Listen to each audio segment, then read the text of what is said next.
how are you able to, survive, the urge to commit suicide? How did you, survive that stage? Because I know it's very critical and very, complicated to have that feeling, to want to end it all. For me, back then the first time I was 18 years old, and I ran away from home because my stepfather would beat me up. And I was in relationship with a man who was very possessive. He was very jealous. He was so jealous that he didn't want me to even speak with my own mother.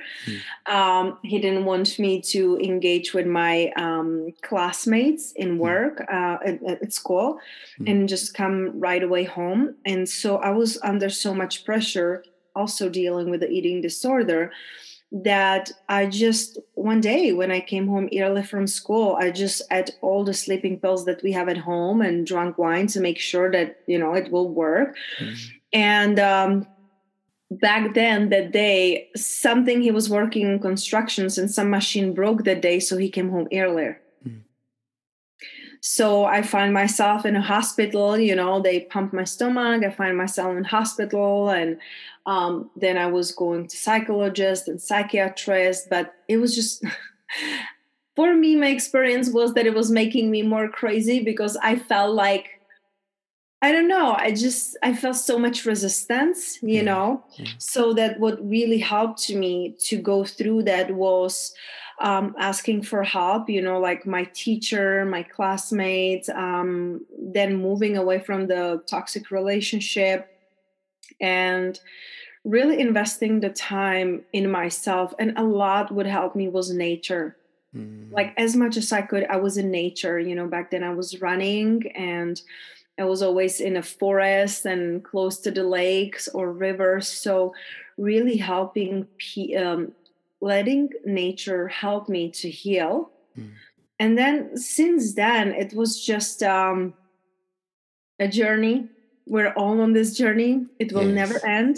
It's not like you will get one day to something like, oh, everything is perfect, butterflies and rainbows. But I feel that the more you know yourself, the more you respect and value yourself, the way you teach others how to treat you, it's the way you treat yourself.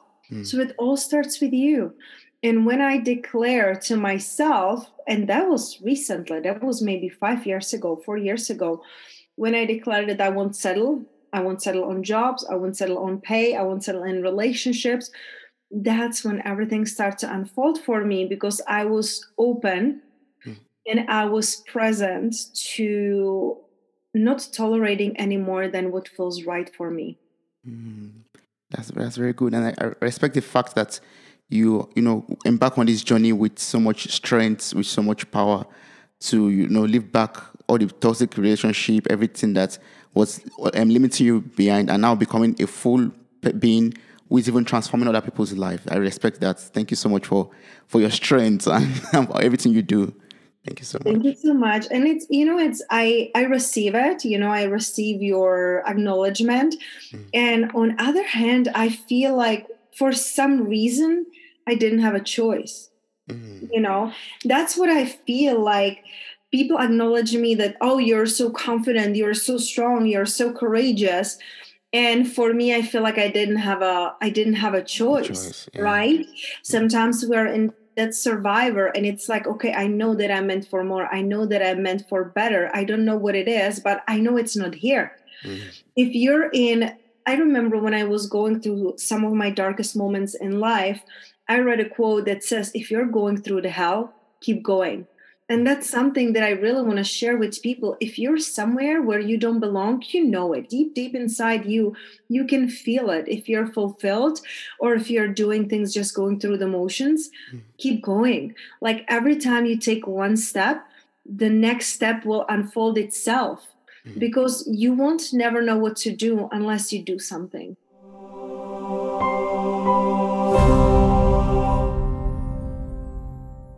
From your success story already, can you tell me how you create and live your dream life right now? I love that. I love that question, because I was just thinking about it this morning. So we went to the gym with my husband, and we were talking separately with 3 team members, and I was getting frustrated because what I had envisioned wasn't happening. And he was like, just breathe through it. We'll figure it out, you know? Yeah. And as I was getting frustrated, I was like, oh my gosh, Petia, pause for a moment. Like, look around. You're living with the man of your dreams who treats me like a queen every single day. I have a team all around the world that is, you know, supporting me and loving on me. I live in a safe place in a beautiful Las Vegas. Mm. I can travel. I make more money than I've ever done in my life. And I know this is just the beginning and I'm working 2 days a week. Mm. So I'm like, let's put it in perspective, right? Like things might not always go as you picture them, but I feel like it goes into appreciation. So, how I built my dream life really went back into knowing who I am, knowing what are my core values. I created a few years ago with my mentor core values of mine, and I realized that it's loyalty, generosity, integrity, and growth. And when I did realize my core values, Yeah. I look around on my life and nothing was matching. Oh, Nothing. Not my relationship, not my business, mm, nothing. I'm like, wow, what am I doing? mm, So slowly and surely, I started to drift myself from that. mm, You know, I let go of, you know, I divorced, I let go of my relationship. I let go of my business. My first business was social media marketing management. I let go of that. And you could say I started from zero, but we never start from zero because we always learn something everywhere we are, and we always use part of that. So there is nothing ever lost. mm, And knowing my core values really helped me to reevaluate my life and say, okay, what is that I truly desire? What is that I truly want? Where do I see myself in 5 years? mm. Am I, the decisions that I'm making every day, are they aligning with that, or are they taking me further away from that? Yeah. So I think that the most important step for me was the having the core values, knowing who I am, what I stand for, Mm. and then doing the inner work, like healing myself, forgiving, you know, letting go. Yeah. And with that, I created a space and created a new business, met the love of my life 3.5 years ago, just got Mm. married a couple of weeks ago. Yeah. So I allow myself to be me. And when you Mm. allow yourself, that's why everything I preach, it's about being unapologetically yourself. Because when you're unapologetic, the abundance comes. And I don't mean only the money, but I mean the health, I mean the relationships, I Mm. mean the love, all of that. It's truly abundant life, and the freedom to be yourself, it's priceless. So Yes. that's how I built my dream life. I know it seemed too simplistic, but being yourself, it's the reason why you're here. That's your purpose. Yes. So when I started to be myself and allow myself to change and shift when appropriate, Mm-hmm. that's how I was able to build my dream life. Yeah, oh, that's awesome. That's really great. And once again, congratulations on your wedding. I wish you happy married life and yeah, all the blessings that come with it. Earlier, you're talking about recognizing your core values and doing the inner work in order to exhibit these core values in your life. But sometimes, from earlier from your story too, you were talking about the traumas and the issues that the toxic relationship from the past, and all of this could cause limiting beliefs in our lives. So, what are like some other circumstances or situations that we face in life that could cause us to have limiting beliefs, how can we also gain our freedom from this slavery of limiting beliefs and the perception of other people, how other people look at us or think or believe in us. Mm, that's a great question. And, you know, we all have limiting beliefs. It's not Mm, because I had a trauma. So we all have them because we're conditioned to have them. When you mm, think about it, just the way we are raised, and it doesn't matter on which continent you are growing up, yeah. our parents pass their limiting beliefs on us, you know, and just the super like basics, like it's hard to make money, right? Or all men cheat, or, you know, like, it's just like way we are conditioned by our parents and grandparents, because they live in a different times. They want to protect us. They want us to have a better life than they had. Yes. And what happens is they are well-meaning, but we are different people living in the different times. So instead of protecting us from harm to happen to us, they're protecting us also from abundance and well-being and prosperity, because we all have limiting beliefs. I thought that I'm unlovable and I'm not enough and I'm not special. And some of them I'm still working through, like comparing ourselves with others. It's just, I think that we all have them, but it's important to check in with yourself. Is this still true? There are beliefs that are keeping us safe, like don't go at night through the, desert park, right? Yes. It's like don't go in a parking garage alone at night, whatever, right? It's like these things, like common sense, they're still serving you. But then there are things that we think like, oh, I'm not special. I'm not smart enough. What if I fail? What if people judge me? Those are not yours. When we are born only with two fears: the fear of, noises and fear of falling down. Everything else, it's learned and conditioned. So when you have a fear or limiting belief, ask yourself, is this mine? Yes. Is this mine? Really? Did I created it, or where did I learn it? Where did I hear it, feel it first time? If this is not mine, is this still serving me? Like I said, some beliefs can be still serving you, like it's good to have savings, or it's good to have a good relationship with money, right? Yes. Some beliefs we learn from our parents. And I used to tell my dear grandma always, like, why didn't you teach me a relationship with money? She was so amazing with money. She had so little and did so amazing. And me, I make money and I give it away, right? So I'm like, why didn't you teach me? So there would be some things, that beliefs that would be good for me to learn or keep. But you got to check with yourself. Is this mine? Is this serving me? And is this really, really, really, really true? Is that really, really true, that you're not enough, that you're not smart enough, that you cannot be rich and abundant and loved? Is that really, really true, like unshakable fact? Most of the beliefs we have, they're not. True. That's very true. That's very true. I like the fact, what you've been talking about since we started already was, looking within and asking yourself those questions. Know your core values, know who you are. Those are very key notes that I'm going to take from this episode, actually. Like, I should know who I am and know what I believe in. I am born for abundance. So if anything else tells me you're not born for abundance, then I know that's a lie. That's wrong. Exactly. You gotta really, like, knowing yourself, it's everything. Like I work with 3 mentors right now. I'm getting certified as a breathwork teacher just this weekend. And all these things help me to go deeper in knowing myself, deeper in knowing my body. I hired a mentor who is teaching me about human design, to better understand who I am and why I came here. And I do human design readings with all of my clients because I want them to understand themselves. I want them to have this confidence and knowledge in who they really are.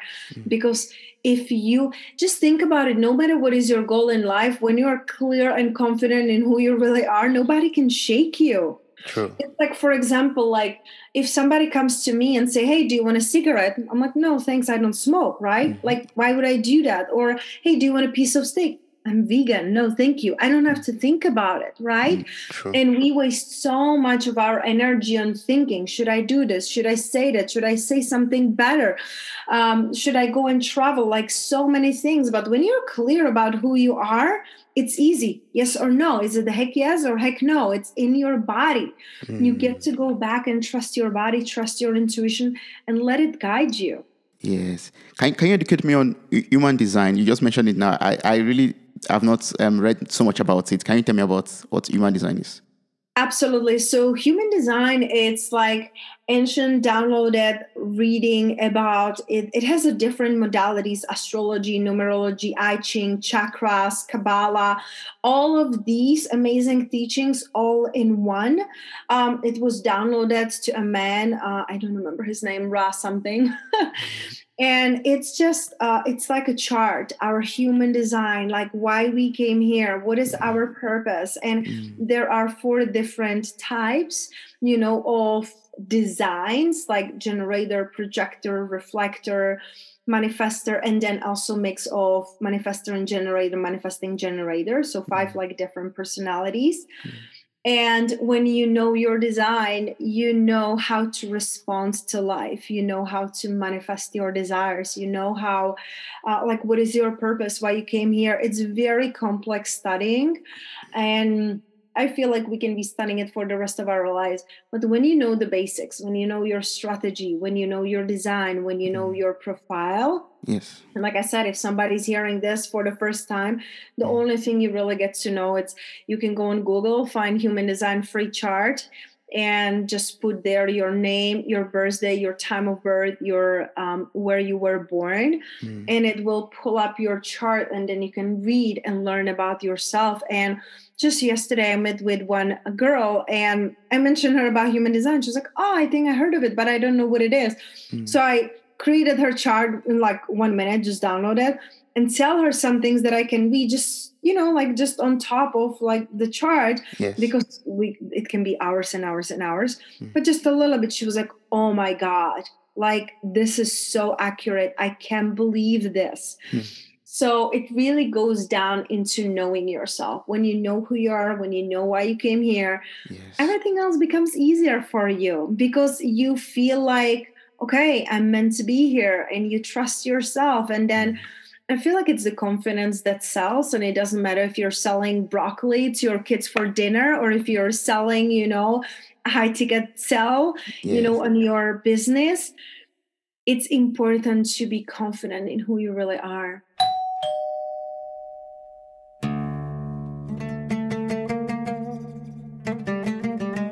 Destination Morocco podcast, the show that takes you away to the beautiful country of Morocco. I am your host, Azadine El Mustakim. In each episode, we explore Moroccan culture, history, attractions, and activities. Real and practical information coming from experienced travelers and native Moroccans like myself. Our goal is to help travelers that are struggling with planning any type of trip to Morocco. Our company, Destination Morocco, builds personalized tour packages that will ensure you enjoy our country just like a local. Follow us at destinationmorocco.co. Let's go exploring.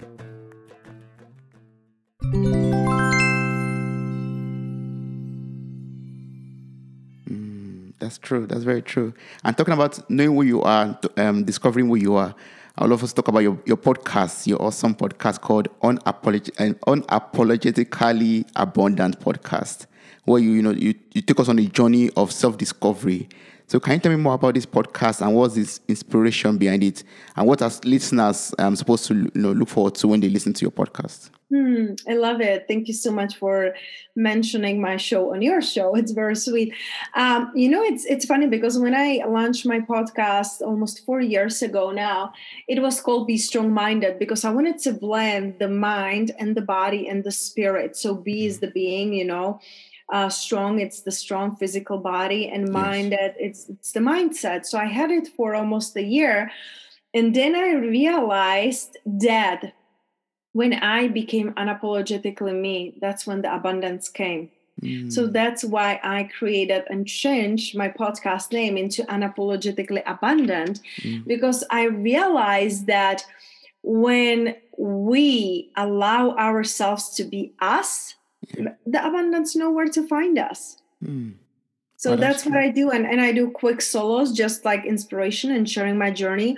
And I also do podcast episodes with a guest. And I love interviewing people who are living the abundant life by being themselves. So they're sharing their journey and how to, so people can relate to their stories and see what they can do on their journey. Can you educate me on how I can shift my mindset into abundance? Oh, that's an amazing question. And the thing is, it will really depends on where you're coming from and what are your beliefs. For each and every one of us, it will be different. But what really helped me is to create like a journal or create like a list of positive aspects, because like I was sharing with you, like this morning I was getting like frustrated, right, with the things not going up my way, and how I shifted it was through appreciation and acknowledging what is working. Because when we think about scarcity is like, oh, I don't have enough time, I don't have enough money, I don't have enough energy. But as Tony Robbins says, it's not about having the resources, it's about being resourceful. And that's something that I learned throughout my journey, to be resourceful. No matter where you are, you'll figure it out. You always did. Like, you know, like if your listeners are listening to us, it's usually on a, you know, some kind of device. So they're not living in a jungle and, you know, eating like rabbits, whatever it's in a jungle, right? Yeah. It's really about looking around and appreciating what is working, creating a list of positive aspects, even about the things that are dragging you down. Like even when I was working in a corporate and I didn't want to be there, I started to work on a positive aspects, like, oh, this pays my bills and I'm learning and I'm growing and I'm learning about customer service. So it's really about looking what is working and what abundance really means to you. For me, abundance, it's freedom, and to be wherever I want, to be able to work from home and be able to work 2 hours, 2 days, you know, 2 days a week, because I used to have 4 jobs and work 7 days a week. And I was miserable, you know, mentally and physically. And now I allowed myself to be just me.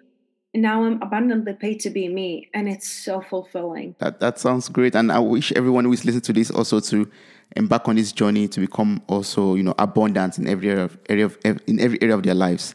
That would be so awesome. That would be great. That's my wish and my desire for everyone listening to this. That's my, yeah. Well, your mission is to, you know, help women, to transform women's life. What inspired you to embark on this mission? I know it's partially from your background, your story, from your past, but what was like the pushing force for you to, you know, want to help women to become better, to leave that toxic relationship, to, you know, become the best version of themselves? You know, I feel that I became the one that I needed on my journey, really. I needed somebody to hold my hand and nurture me. And really my purpose here is to align other women with their purpose. And it's through nurturing and sensitivity. I used to work really hard. I used to be a lot in my masculine energy, like doing, performing, providing, you know, protecting, because I didn't feel safe when I was growing up. And then when I allow myself to step into the feminine flow and nurturing and receiving and trusting my intuition, trusting my emotions, that's when everything started to change. So I'm really here being the thing that I needed on my journey. And people don't care about what you say or what you do. They will see and feel your energy, and that's what is really so contagious. So my mission is really to awaken women to their possibilities and be unapologetically themselves and live a life that is true to them, instead of being everything for everyone and people pleasing. It's just like realizing what is their purpose and aligning with who they truly are. Yes, and you help women, you know, to go through this. You pair like the feminine flow with strategic planning to give them like this immense clarity, and you give them the exact steps to take, you know, to go from, you know, side hustlers to CEOs to become successful like you. That I find that really that inspiring and very good that you do that for people. Thank you. Thank you. You know, it's on my journey, and everything is just like journey and unfolding and learning, right?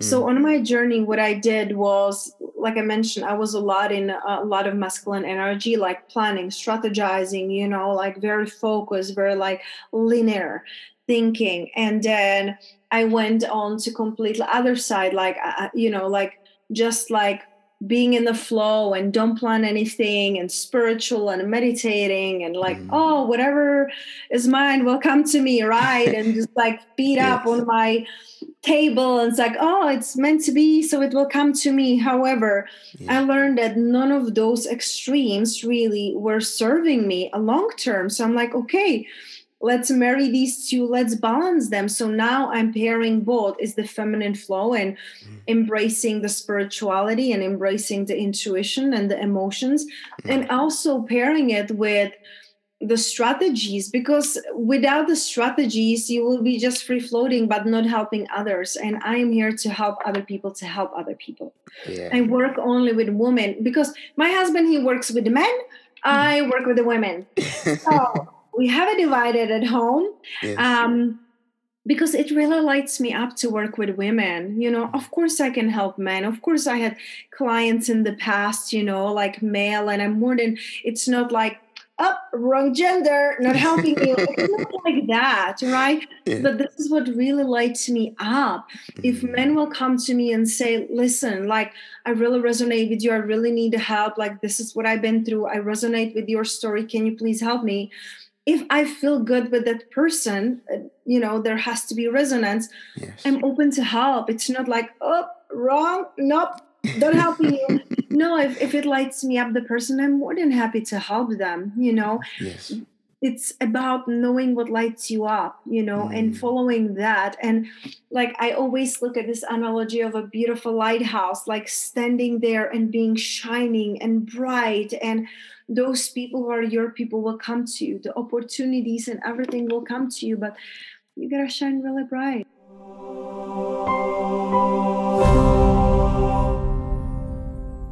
And before one shines really bright, and before one takes that step of moving towards abundance, I think and I believe it's also very important to process the grief and heal from all the toxic relationships from the past. How can we do that? Are there like some tips you could give us? How can we process, grief? And also, how can we heal from all past relationships, or as in past toxic relationships? Those are two very powerful topics. Grief is something that I've been working through these past, couple months, because my beloved grandma, she just passed away 5 days before my birthday, a couple months ago. And that was really heartbreaking for me because she was my everything. She was my baby girl. I call her every single day. I love her to life. So working through the grief was something, that I was facing myself.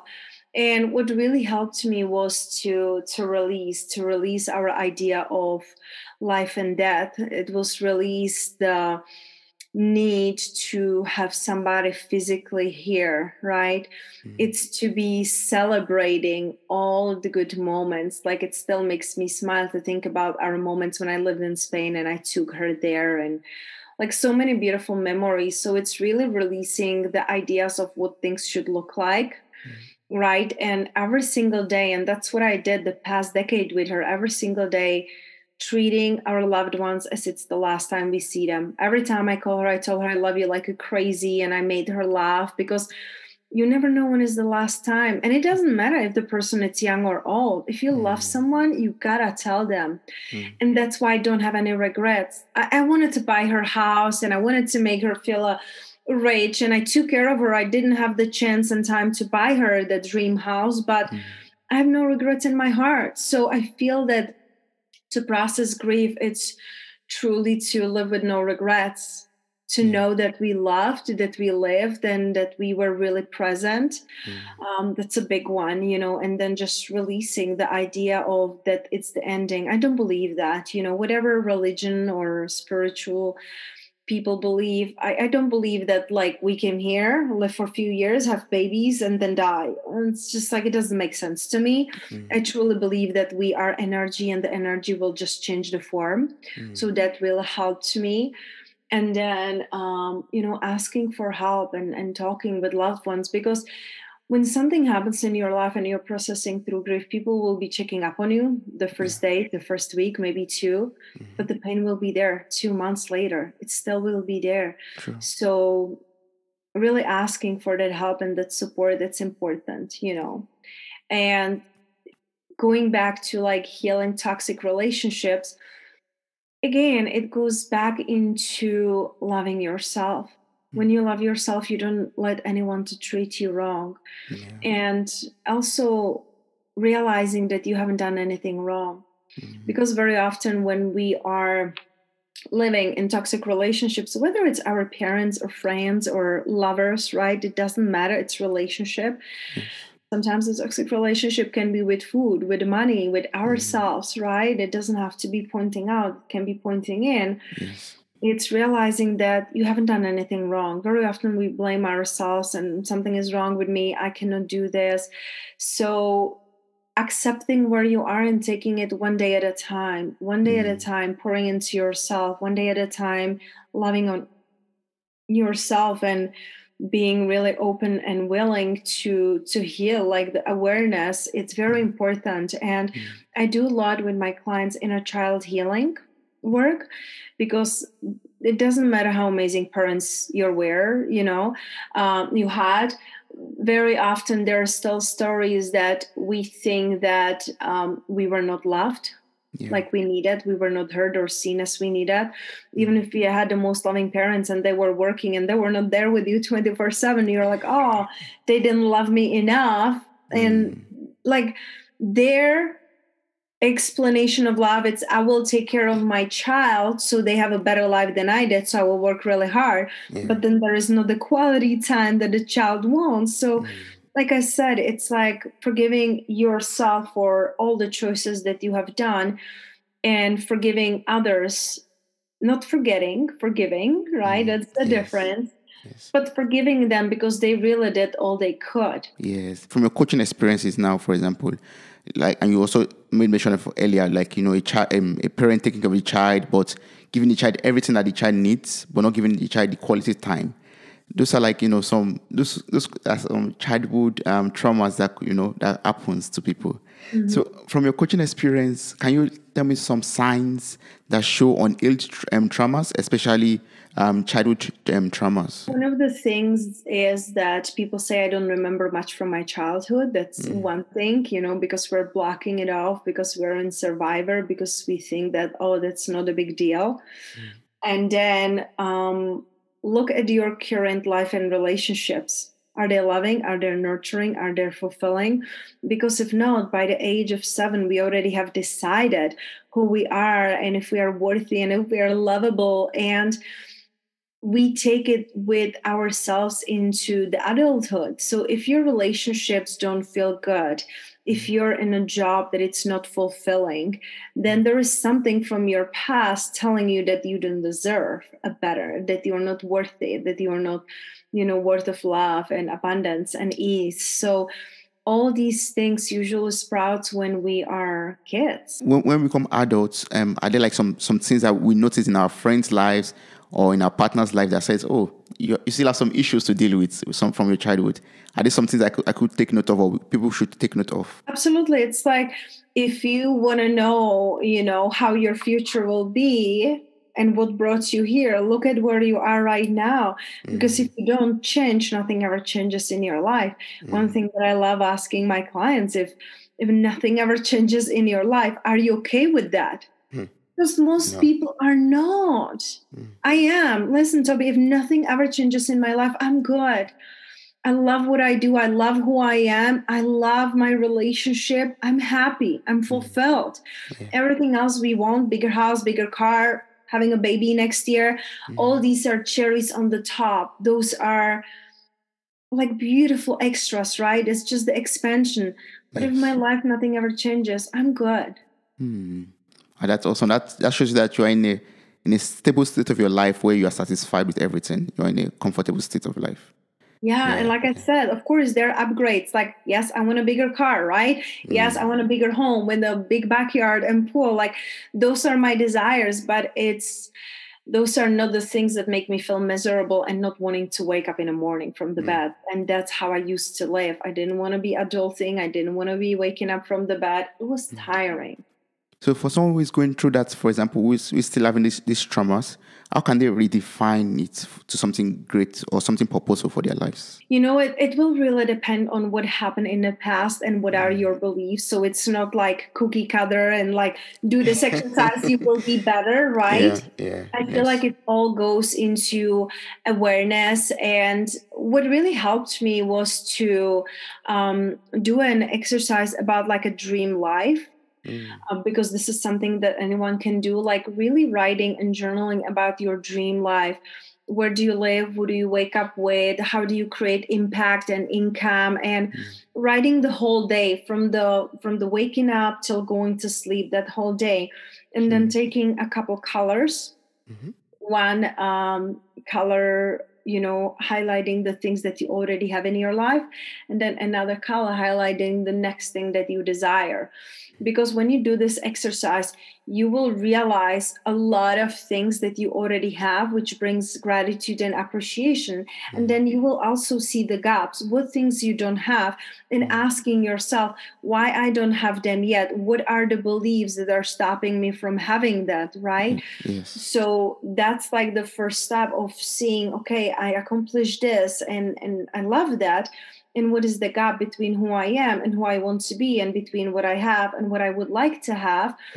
And what is stopping me? Because what is stopping you? It's you. It's not your partner, not where you live. It's all of that. It's changeable. But wherever you are, you will take yourself with you. And what I can hear from that is you want us to live life intentionally, like, where you're right now and where you want to go to, and try to find a way to get there to where you want to go to. Like, don't just go with the flow, but go with your intentions. Mm-hmm. Yes, I think that being intentional, it's everything. Yes. On your Instagram page, I told you before we started recording that I was going through your post. I'm sure I'm still going to go back after this podcast recording to Instagram page, because it's filled with so much enlightening and inspiring content. And I will put the link to this Instagram page in the show notes for this episode. So anyone who's interested could just click on the link or copy the link and reach out to you on Instagram also. So on your page, I found a post on the grief cycle towards empowerment. Can you explain this to me? What's the grief cycle towards empowerment? And that's such a great question, because I feel like sometimes we are trying to jump over. We're trying to bypass, right? Yes. Like we are trying to bypass what is happening. We want to go from, something happened, we are shocked, into going into using why did this happen, right? So yes. When I'm talking about the grief cycle towards empowerment is recognizing that there is a wave of emotions and what is happening. So the first stage, it's really shock. When there is a grief, there is a shock, something happened. And even though I was treating my grandma like she doesn't have to be here tomorrow, still when, my mom called me and she said she passed, it was shock at first. And then I was going through the cycle of denial. This is not possible. How is it possible she's not here? I can't believe. And then I was frustrated and upset because I was taking care of her, financially. I was sending her so many vitamins and supplements, and she was doing the things that I was telling her to do. Yes. So I was so frustrated why it didn't help. And then I went through a phase of depression. There was such immense pain in my heart that I didn't want to be facing the world. I miss her. I want to hug her. I want to kiss her. I want to make her laugh. I want to hear her every day, right? And then we go through the stage of experiment, right? So who am I now? Who am I now when this person or this situation, it's not here anymore? And then we declare and decide who we are in the world, who we really are.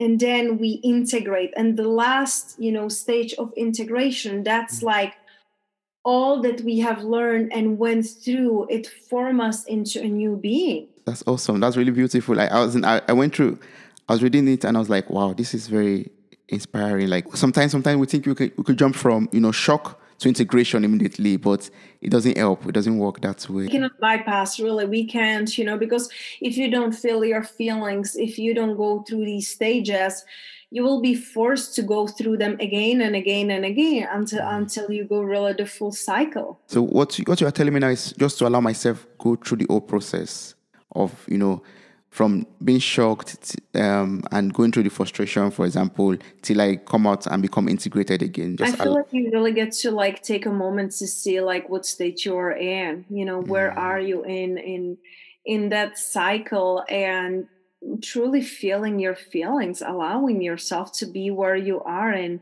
tell other people like, hey, I need a moment, I need a time, I need a space for myself. Yeah. And knowing that this too shall pass, this is something that I kept reminding myself the whole time. This too shall pass. Nothing lasts forever, right? Yes. And so even the pain, and what would also help me throughout my journey, and this is not like me like telling everybody to do that, but we did a plant medicine with a shaman, and I had a vision there of my grandma, and she told me there, like, you have to release. I'm fine. You have to release. And that's when it was like I was crying so much, and I was feeling so much pain and so much grief. But in the end of it, I felt lighter, and I still miss her, but I don't feel that pain inside of me that I used to feel, because that pain was almost unbearable. Like my heart was physically hurting. It was like losing my child. I cannot even imagine to, go through that, but that's how I felt with my grandma. So allowing yourself to go through the stages and take it slow and not trying to jump. That's awesome. That's great. I'm just going to leave it that way. As in, I encourage everyone to get in contact with you in case they want to walk through this grief cycle towards empowerment. And maybe they could get some tips, get more advice from you, or maybe some coaching. And talking about coaching and courses and advice, can you tell me about your Rise and Thrive online program, and also the I'm missing this word, unapologetically worthy course that you offer? Absolutely. So, I realized that then is only so much I can do in person, because I love doing in person. We do retreats. I just, like last weekend, I finished the retreat, Abundantly Aligned, here in Las Vegas with women. So we host retreats throughout the year. And then I realized that not everybody can travel, right? Especially last year. Yes. Not everybody can really be present, So I created a Rise and Thrive online course that helps people go, men, women, helps people to really rise above their limiting beliefs, rise above their traumas, and creating the better relationship with themselves so they can be thriving in life. And Unapologetically Worthy is about finding and creating your own worthiness and feeling loving and deserving. And we too work on limiting beliefs and, strategies and tips on how to feel worthy, because when you're feeling worthy, everything else like falls into the place, right? Yes. But if you're feeling unworthy, no amount of strategies will help us. So this is like going back to the basics and really creating the sense of worthiness inside of you. Yeah, that's awesome. That's really great. I'm so blessed to be speaking with you right now. I'm so blessed to be speaking with you right now. And while talking, I've been, reflecting on my life personally, going through the grief curve and listening to your story, talking about, toxic experiences or relationships. Not that I've experienced them personally, but, from stories I've heard from close ones. And, it's just a blessing to speak with you. And I really appreciate everything that I've been able to learn from you.